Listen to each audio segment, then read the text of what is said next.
How are you on this MLK Day? I know it's a big one, guys. It feels really heavy right now. That hatefulness seems so emboldened. And my gosh, I know everyone had the exact same thought when those hateful MFers stormed the Capitol, and everyone thought, what would happen if they had black and brown faces?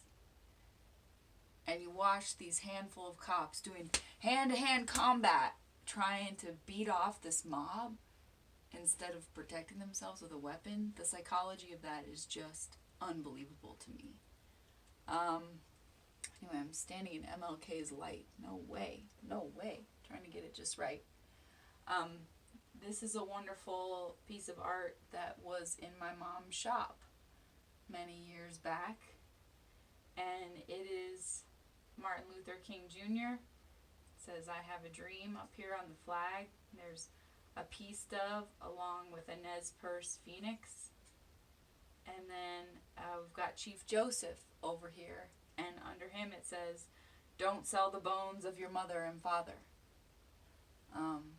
Another one of Chief Joseph's quotes that I always loved that resonated with me since I was a child was, "It does not require many words to speak the truth."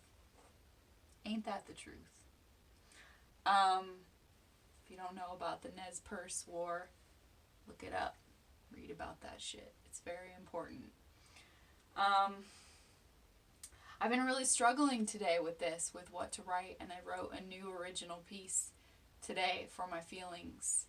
But I'm going to be really vulnerable with y'all, and I'm going to let you in on my true feelings here, which is a hard thing to do.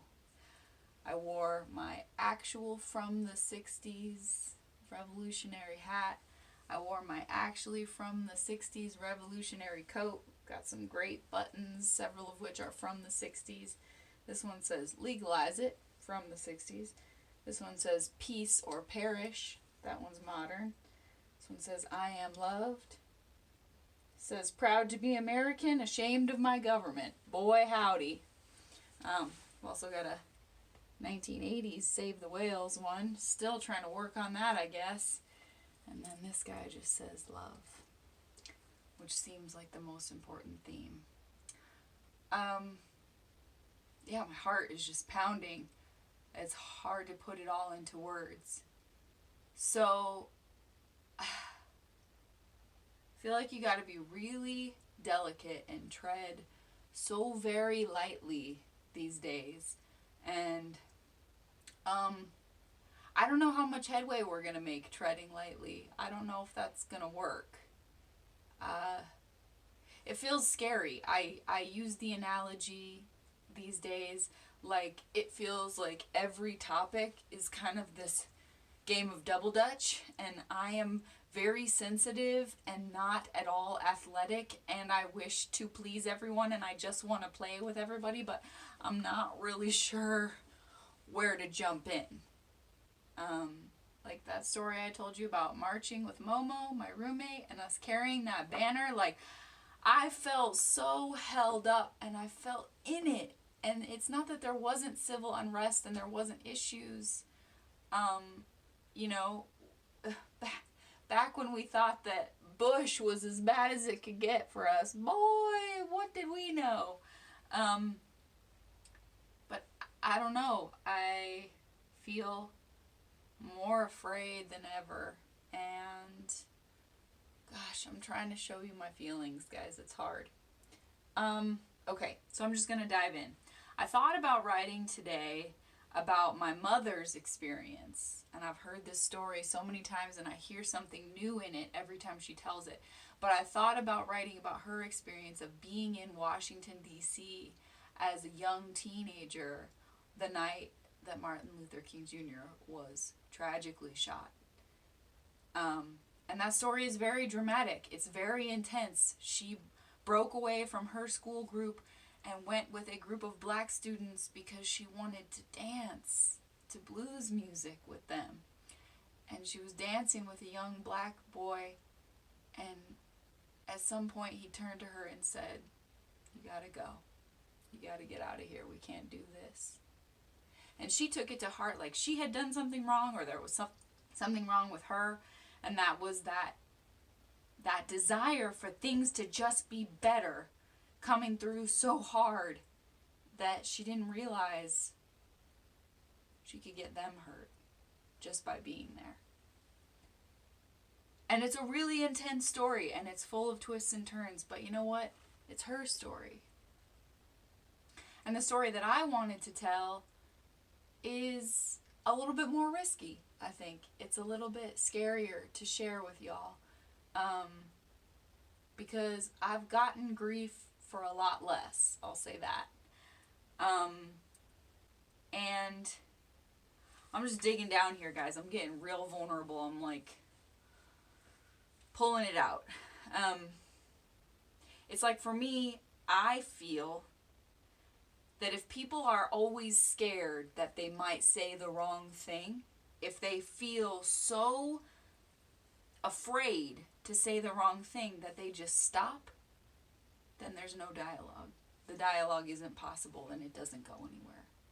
And for me, as someone who was born as a soothsayer and a soul seer, and someone who has always had these abilities that frighten people, I can say that many people have said the absolute wrong thing to me about that, deeply hurtful, deeply offensive, called me evil to my face. But you know what? I have changed some of those people's minds. Sometimes it was by predicting every detail about their child that was going to be born and being right, and them not being able to be doubtful of that because it just was pure and it happened. But in a lot of instances, it was because of really painful dialogue. And being willing to hear the wrong thing, hear the hateful thing, and try to change it. And at no point in this am I saying that I know what it's like, or, oh yeah, I'm exact same, I know what black people go through. Not remotely, okay? I'm not saying that. But there are some things that bother me these days with the current conversation. Like my therapist calls it a lot of dialectics, a lot of all or nothing thinking, a lot of you're with us or you're against us. Divided. I don't see that as progress. I don't see that as helping. And I have a unique experience with it. And I'm trying to dive into a lot of stories at once here, but this artwork is very significant to me in the story that I'm telling, because it's the convergence of these two powerful cultures that were a part of my growing up. And my mom had the opportunity to go to Africa when she was my age, in her 30s, because of her work, because of selling a lot for this specific company. They sent her to Africa, and it changed her life. But before that, growing up, I was always on the road with my parents for my mom's shop, going to powwows and Native American reservations and Native American the gathering of peoples. It's how I came to know spirit. It's how I developed my ideas of soul and the great beyond and spirituality, came from the Native people. And when I was a child, I already held a lot of white guilt. And I heard the stories very young. And I knew the stories. And I walked with the stories. And I felt bad for who I was. But I was really welcomed by these people in like the most beautiful way. Like sacred ways that I don't think a lot of little white girls can claim they've experienced. I mean, I was let in on sacred ceremonies, into their kivas. I was told their stories, their origin beliefs. I was given sacred trinkets and garments, and my father was gifted an eagle feather by a chief, and you cannot legally own an eagle feather without a documentation from a chief saying, I gave this to this white man. And my father had that because our hearts were so open to them. And after my mother went to Africa, then the store started becoming full of African goods. And we were supplying people that had never had people from America buy their supplies and sell them in their shops. I know that that's become kind of more of a trendy thing, but it wasn't happening when I was a kid, when I was seeing it with my own eyes. And, you know, it was just a very, very unique upbringing because in my mom's shop, we sold, it was the only place in town that you could find Native American goods, African goods, Celtic goods, pagan goods, Christian goods, goddess goods, all of it. We didn't leave anybody out. And I don't think there was a single person that walked into that shop and didn't feel seen and accepted. And, you know, even right-leaning Republican, Christian, Catholic people, a lot of those people showed up at our solstice parties and were right there shaking the tambourine, chanting with my mom, feeling the love because it wasn't separate. We didn't separate it. I never saw that. So,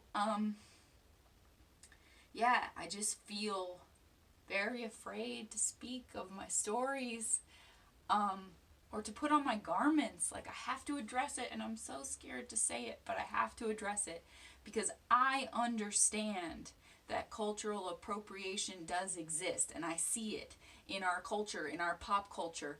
But there is a difference in my soul between cultural appreciation and cultural appropriation. And I believe that I have mounds of cultural appreciation.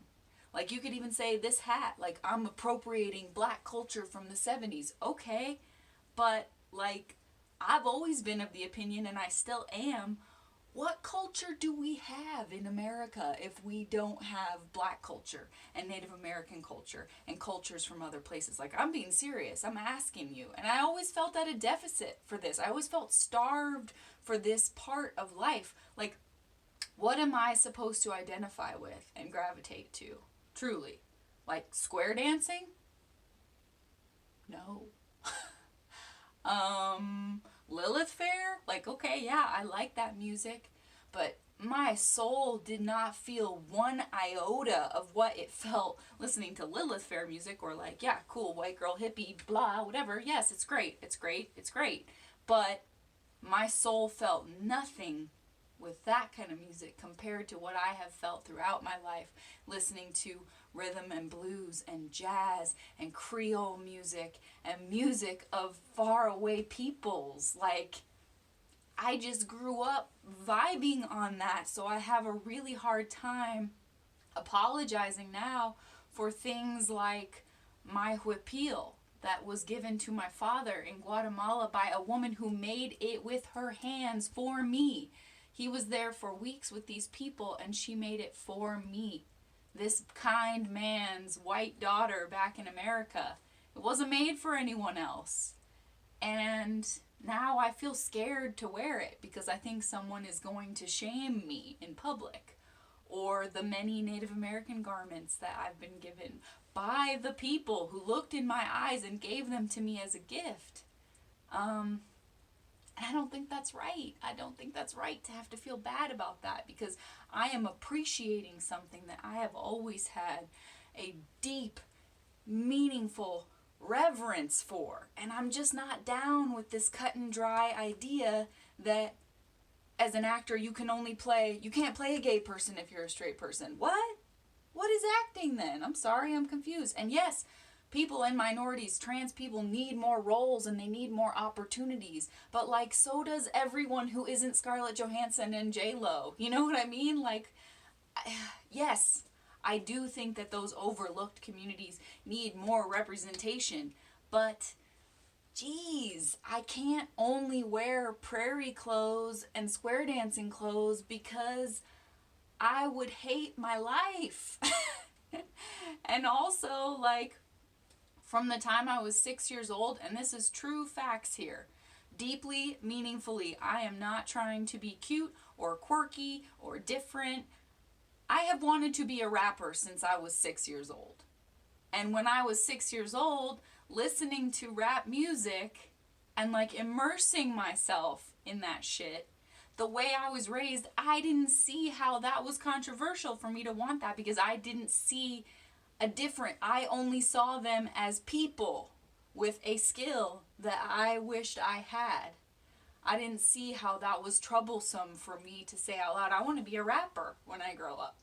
And I still have that desire, but it's harder for me to talk about. And also, I'm not even going to dive in on this right now because you know it's a rabbit hole. But I would be treated differently. And white men who want to be rappers are treated differently than white women who want to get on the game. Let's be super real. John Lennon said something about women, and I'm not going to repeat it because I can't say it, but you can look it up. And I feel like it's very relevant. All shades and colors and origins of women. Woo, we still have a long way to go there. As far as us all being lifted to the same level instead of all this tearing down and destruction. So many feelings. But the story I'm going to tell you is also one that I think people could pick apart and find fault with. But you know what? I was 7 years old at the time. So I was just going into this story with a very pure heart, and I still don't feel the need to apologize for this story. I think it's a beautiful story, and I'm going to tell it to you, and then I'm going to tell it to you in the form of poetry, because it's very meaningful to me, and I didn't want to tell my mother's story just because she was there and she was at that time. That's powerful. That's amazing that she felt that heat and that energy the night that that happened. It is amazing. But this is the story I wanted to tell when I woke up this morning. So I was on the road with my parents, headed to a powwow. And most of the time when we went on the road to buy goods, we slept in the van. And that was cool, and it made me feel adventurous, and it was awesome. But on the rare occasions when we got to stay in a hotel room, ooh, I felt like a princess. I felt like I was royalty. Even if it was just the DoubleTree with those cookies. Have you had those cookies? I felt like the freaking queen, y'all. So, it was one such occasion. The weather was bad, and we decided to stay in a hotel. And we were either just entering into New Mexico, or we were still in Arizona. So it was either Arizona or New Mexico. I can't remember. But we were staying at, I believe it was a Holiday Inn. And it had a big pool. And it was a cool one, too, where it was kind of thematic Southwestern, had these like archways, and the pool area had these kind of like swirly, and as a 7-year-old, that was this whole land to me. You know, I was in this other realm. I was in this other world. And so we're at the hotel, and I was super stoked. And I've always been this way. I've always been, and I've gotten less this way. I've gotten more ashamed of my gut feelings and my need to connect to people, and genuinely more afraid of just everyone. And I will say right now that I am a million times more afraid of these white nationalist motherfuckers who storm the Capitol. I'm way more afraid of those type of people than I am. I mean, I have been lost in Compton, living in LA. I have been lost in very impoverished black communities. Lost, like before the internet existed, lost. And I feel way less afraid than I do when I encounter people like the people who stormed the Capitol. That's facts. But I didn't have any of those filters. And if I was, at a restaurant and I thought the waitress was beautiful, I would be like, you're so beautiful. And I still do that. I reach to people because I feel like we're not reaching each other anymore, and it terrifies me. Or we're just becoming so clustered into these, like, this group is like this group is like that, here's over here, hashtag this. We talk about wanting to get rid of labels, and yet we're labeling everything. I don't know what's going on. It doesn't feel right to me anymore. And it's the fault of a lot of horrible forces at work, that it's not one thing. Nothing is one thing. That's all I'm trying to say. But yeah, I just approached people. I approached college students and would ask them what they were reading, things like that. And yeah, this was such a powerful story to me, and I get so scared to tell it because I don't want to be judged and I don't want to be seen in any way other than what I am, which is a person so full of love that it is painful sometimes. But so I saw this black girl across the pool, and we were literally the only people in the pool. And she was over in the deep end, and I was afraid of the deep end, and I still am afraid of the deep end. And I had kind of, sort of just learned to swim. My mom wouldn't let me take acting classes until I learned to swim, because it was like I had to have at least one normal kid skill to before I could dive into the theater world that would then consume my life. But so I saw this black girl, and here's where it gets hard to talk about, because genuinely, this is the mind of a child, okay? You can't judge a 7-year-old. When I was a kid, I wanted desperately to be Native American, Black, or Indian, like from India. And I just fixated on those cultures and their music and their stories and their movies. And I wanted that so badly. And I felt like my skin was boring and my hair was boring and it was boring and you could see all my veins in the sun. And I was weak. And I am allergic to sun. That is a true story. I have an allergic reaction to the sun. Thanks, fate. So I wanted that. And yeah, you can come at me as an adult woman and be like, you don't know what it's like. You don't know what it's like to be any of those things. And it's like, no, I don't. I don't. I do believe that I have been many soul incarnates of myself and others. I believe that I have lived other lives. I truly do believe that. But I can only pinpoint a few of them. And yeah, I just think what you will. Think what you will, okay? You're going to anyway. Think you what you thinketh, whateth you willeth. But I wanted that. And so I saw her, and she was beautiful. She had these amazing, thick braids going down. And they were spun together like the swirl of a unicorn horn. And she was wearing this bright bathing suit, and she just beamed from across the pool. So I, holding on to the wall, scooted myself over to the deep end, and I went right up to her, looked her in the eyes, and said, "Hi. I was just wondering if maybe we could hold hands and we could lay on our backs and close our eyes and float in the pool, and I could pretend that I'm you and you could pretend that you're me for a little while." And this girl did not hesitate. She said, "Yes, that sounds great. I would love that." I remember specifically she said, "I would love that." Sorry, I'm fighting off a sneeze. I don't want it. I don't want it. I got it anyway. So, she agreed. She didn't have any argument to that at all. No holds back, no holds barred. And I also asked her if I could touch her hair, if I could play with her hair. There was no Netflix show telling me that I couldn't say that. You know what I mean? We didn't even have cable yet. And it was just my soul's curiosity. And I don't know what else being alive is other than a curiosity about what you are not. Isn't that what attraction is? Isn't that what like going into the world and experiencing it is? That's what I feel. I still feel that way. That's why I'm an actor. I want to zip into everybody's skin. I want to feel it. I want to feel more. There's never enough years. 1,000,000 years wouldn't be long enough for me to feel the things that I want to feel. So I just asked. And it was a transformative experience.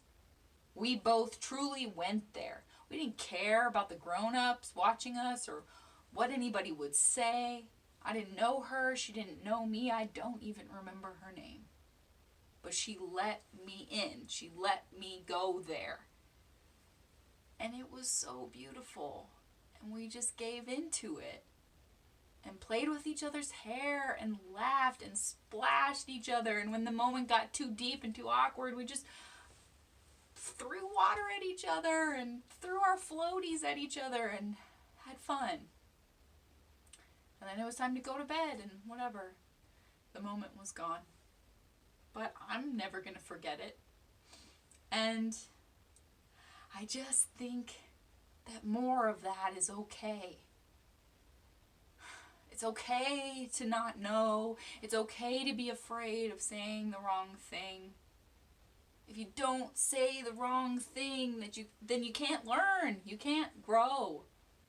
If we all walk around acting like we're the wokest woke and we know everything, then there's no growth. You can't grow from that. And I don't know. I still don't know shit. Every wise man I've ever met, every wise woman I've ever met said, really, we don't know shit. And we don't. But fighting for what's right, we know that. Fighting for the human spirit, we know that. And it's still hard. And it's still crawling along, the progress of it. It is so horrific to me. Even at my age, living the short number of decades I've lived through, it is so shocking to me that the things that have happened in the last few weeks have happened. I cannot grasp the reality of it. It's just too painful. So, I never leave the house, and I'm consumed by agoraphobic feelings, and I don't want to feel that way. My whole life I've wanted to participate and tell the waitress she's beautiful and tell that girl I want to be her for a minute. I have always actively participated in this beautiful life. And now it's like the more time that goes by, I'm just way too afraid of someone saying something mean to me. And I was talking to my best friend today, and she was saying how when she was little, all of her family members always used to be like, you're so pale. Oh, you're so pale. Ew, do you have a disease? And her grandma would say to her, don't you ever let anyone make you feel bad about what you look like. No one, nobody ever should feel bad about what they look like. It has nothing to do with who you are. And my best friend said several people who have heard that now have said to her, because her grandma was of a certain age and from a certain generation, oh, she's being racist. Oh, your grandma was racist. And that could not be more offensive. Are they listening to what she was saying? She's talking about everybody.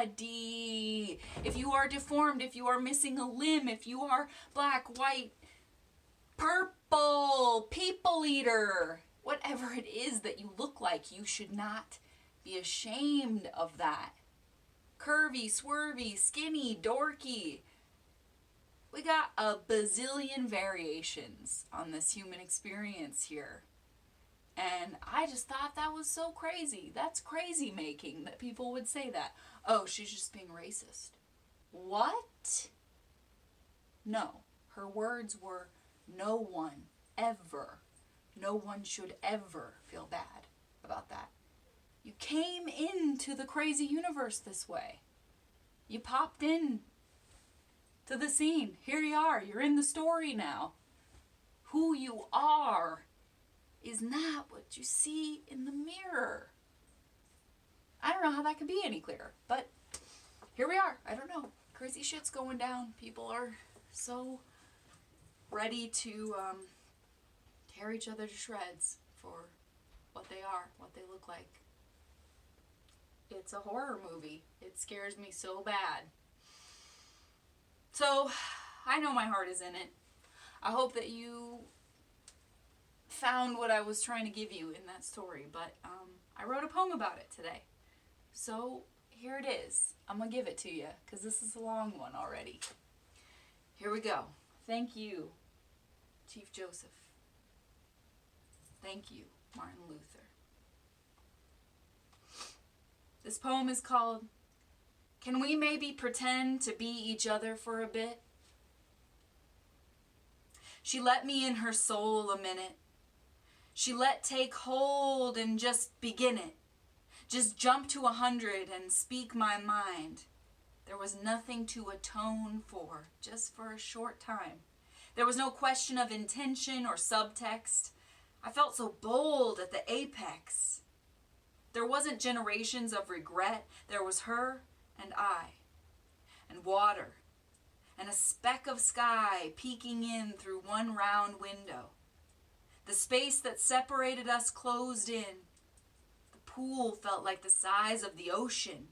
The thin glow of our combined auras lifted off the chlorine surface and was the color of dreams and purpose. She laughed a little, I did too.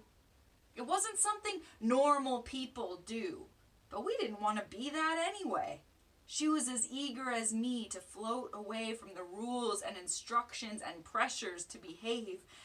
We just wanted to be brave mermaids with non-defined skin tones in a world all our own, with not one whisper or notion of differences thrown at us. But the plus side back then was we believed it. Momentarily, totally free in the glow. Who knows who she is now? I hope she didn't leave it in that pool. The cool, confident, not yet discouraged idea that we could be less separate than we were the same. And float like that and not explain it to anyone.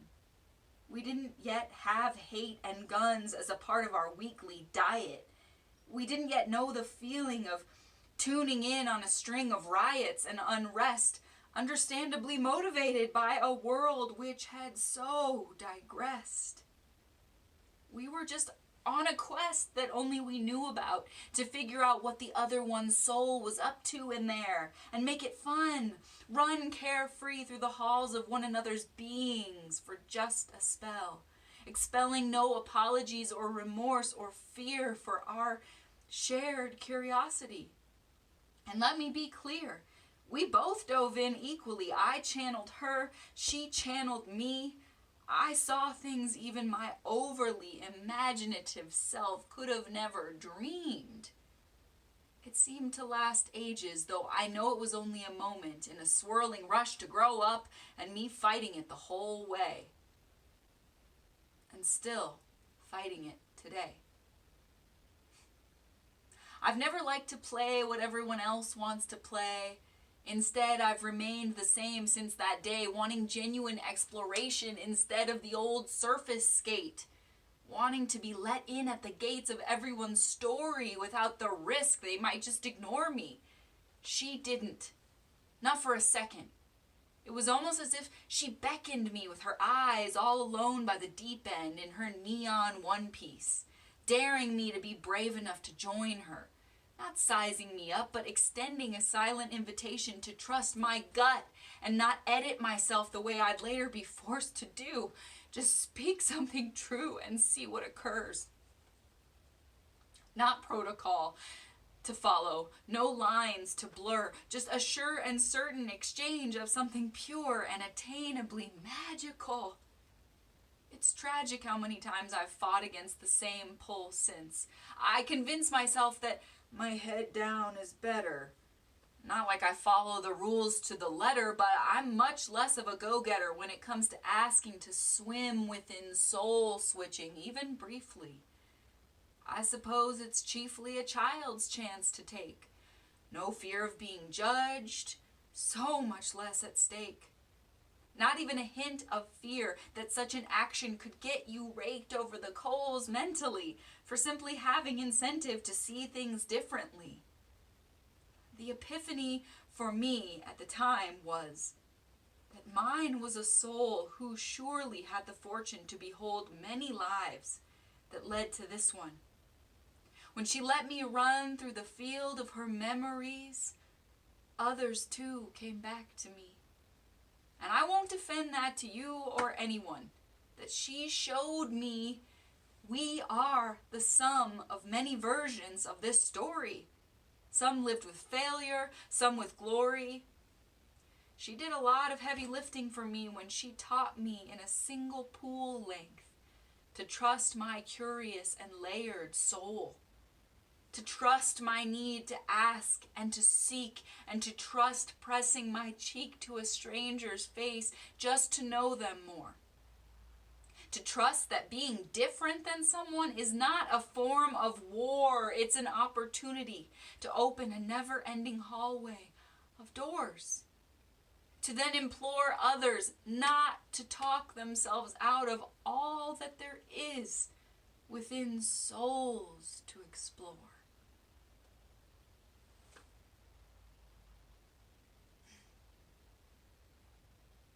So that's it. Nothing more, really. I could go on. I could go on. But that's the story I wanted to tell you today. And it took some bravery to do so. Because, gosh, every time we open our mouths or walk out into the world, I feel like there is a very distinct chance you will be misseen, misheard, misinterpreted, misrepresented, mistrusted, misaligned. And that's a big miss, y'all. If it's hit or miss these days, I feel like it's miss more of the time, and I don't want to feel that way. I want to play too. My soul still wants to play. So, I hope that story broke through. I hope you felt that it was from my soul. Yeah. Thanks to these guys. Thanks to the brave ones. You gotta speak up, or we're never gonna get there. So, we're all doing our best. It's many layers. It's many, many, many, many layers. It's not one thing. You can't fit it into a hashtag. But I'm grateful for you being here. I'm grateful to get that story out into the air. Yeah. Celebrate Martin Luther King Jr. today, and so many who have stood when everyone else decided to sit down so that others would stand with them. We need more of them, and it's happening now. Just happened in Georgia. There's hope. There is hope. Okay. I am loved. You are loved by me. Thank you.